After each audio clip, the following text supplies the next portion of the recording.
what kind of relationship do you have with your father? Your real father. It's often ambivalent, right? Because there's an element of him that encouraged you, hopefully, because without the encouragement of your father, man, the world is a dismal place. It's very difficult to be a courageous person unless you have your father in body and spirit behind you. It's very demoralizing. Like, it really kills people not to have their mother. They just don't recover from that.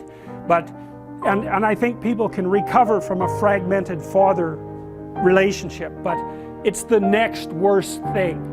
You know, because if your father rejects you or doesn't form a relationship with you, it's as if the spirit of civilization has left you outside the walls as of little worth. It's very difficult for people to recover from that. So the father should be an encouraging force, but can be a tyrannical and crushing force. And so that's a very difficult thing to get right, partly because if you're my son, then I should impose the highest standards of behavior on you. And I should always be judging what you're doing. I should be judging it with the aim of making the best in you come forward. But getting that balance exactly right is very difficult. And so it's easy for a father to swing too much into judgment, let's say. And of course mothers can play this role too. To swing too far into the domain of judgment and to be too harsh. And to the degree that the father has his own pathologies, he's going to do that imperfectly.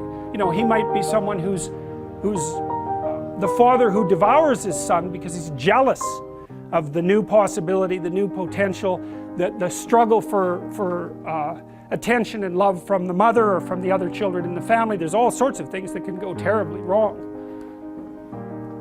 So that's the father as wise king, and that's another symbol that's been lost, I would say, to a massive degree in modern universities, because all we're taught is to tear that down.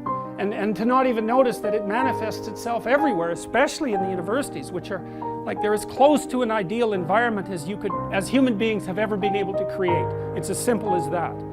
And if you can't be grateful for the structure of the university with all its imperfections, then you're completely blind to this element of the archetype. And that's the opposite of it. That's the son that devours, the king that devours his own son. That's a tyrant. You know, that's like the mother who's too overprotective. It's the male version of that. And the mother that's too overprotective says, I'll never let anything happen to you. It's like, well, maybe you actually want to have something happen to you. You know, it's a bit of an all-inclusive statement.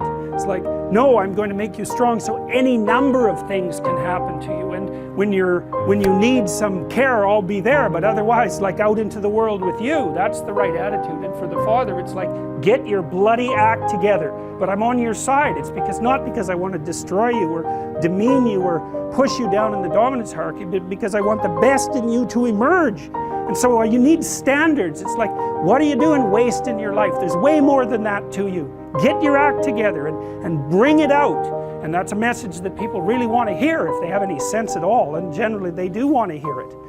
So, you know, I've been talking to a lot of people recently, as perhaps you know, and I was talking to one of the leaders of the Conservatives this morning, and they're asking me about, the person was asking me about Bill C-16, but more specifically about talking to young people, because the Conservative leadership struggle is going on right now. I've been talking to a bunch of them, and I said, well, look, one of the things you could do for young people that no one's doing is to talk to them about responsibility.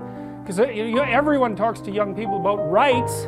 It's like, we need our rights. It's like, oh God, how many rights do you need? You know, really, like you have more privileges than any people who've ever lived anywhere. Well, it's so dull to hear that. It's so dull. It's so pathetic and what would you call it? It's so demeaning that you have to be protected and have your rights. It's like I said, there's a huge marketplace for responsibility. That's what you want to talk to young people about. It's like, get your act together and do something worthwhile with your life. For the first time in my entire adult life, the Conservatives actually have something to sell young people, right? They could sell them responsibility. It's like, well, why? Because that's where life has meaning with responsibility. The more responsibility you take on, the more meaning your life has. And the higher degree of responsibility that you agree voluntarily to try to bear, the richer your life will be. And no one's ever told that, and it's the case. You know, it's like you have 4 kids, say, Well, that's plenty of responsibility. You're going to have meaning. It's going to be rough, you know, because it's complicated.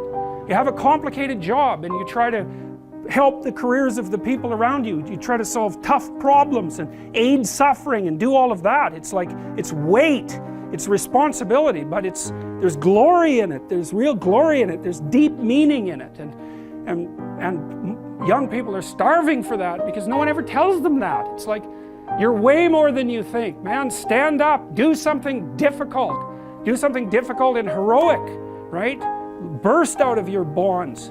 It's like, that's a good message. It's a necessary message because we have to be more than we are, because if we aren't, we're not going to survive.